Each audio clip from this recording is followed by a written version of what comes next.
Hello, what is up? This is Bon, and today I have a setup for you for a special event called Your Time Will Come on Assetto Corsa. Now, the target time is a 2:02 flat, and I got a 2:01.986, so very narrowly got the time.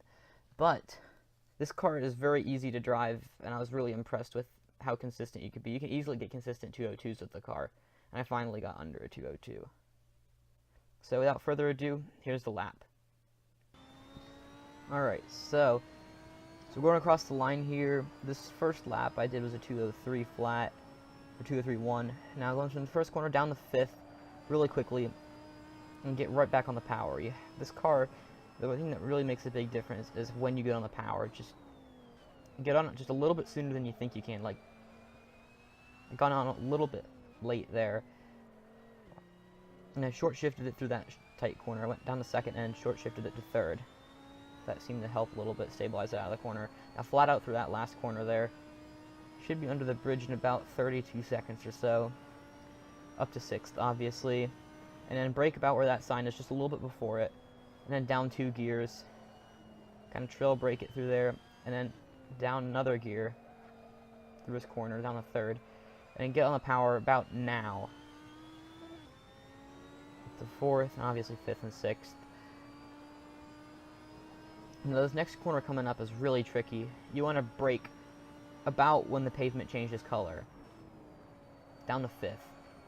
And then right back on the gas. You want to be right back on that power before you barely even turn it in. You want to brake in a straight line through that last corner there before. And I got it right that time pretty decently.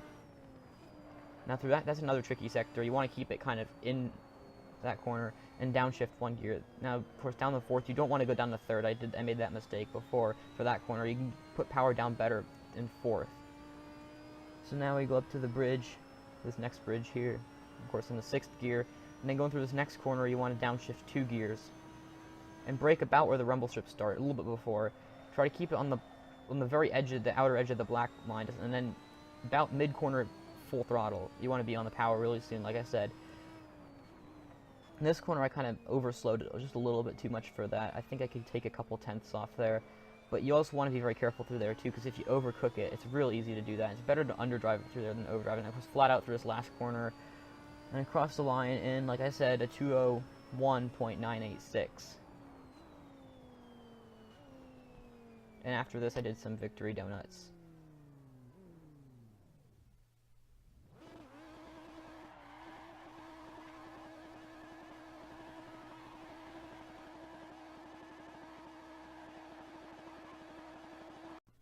So now let's start with the setup. Now we have the engine limiter on 4 out of 40, the brake bias at 67, brake power at 100, I have the fuel at 15, just so you can keep it, and I have the front splitter at 1 and the rear wing at 1 as well. That seemed to work the best. I had it at 0 and it didn't quite have enough turn in. Alright, so for the gearing, I have 4.7. That's what I did, just took the final gear down. I didn't mess with any of the other gears. I had the differential on 20 in the front, and, or no, not in the front, sorry, 20 for power and 40 for coast.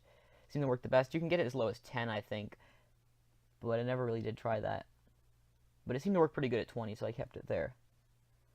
Now, I also want to tell you about this setup is I used the traction control off because this car puts the power down really good, and I had the ABS on 3. Now, for the suspension, I had the soft tires on, obviously. 18 for the front tire pressures and 20 for the rear. And just getting a lot of heat in the front tires. And I had the camber at negative 2.7 in the front and negative 1.9 in the rear. I think that's stock. The toe was not. It was like 16 in the front and 8 in the rear.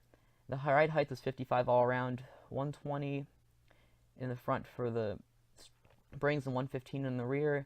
And for the anti-roll bar, I had 7 in the front and 4 in the rear. That seemed to be the most stable. And anything less in the front would really cause some oversteer.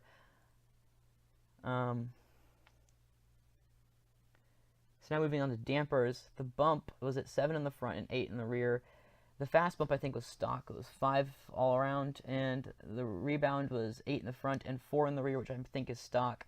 The fast rebound's 4 in the front and 8 in the rear. I think that was also stock as well. Now the travel range I know is stock for a fact, is 50 in the front and 80 in the rear. And so that was the setup. So I hope you found this video useful. If you liked it and you did find it useful, make sure to give the video a like. Also, subscribe to my channel for more videos like this.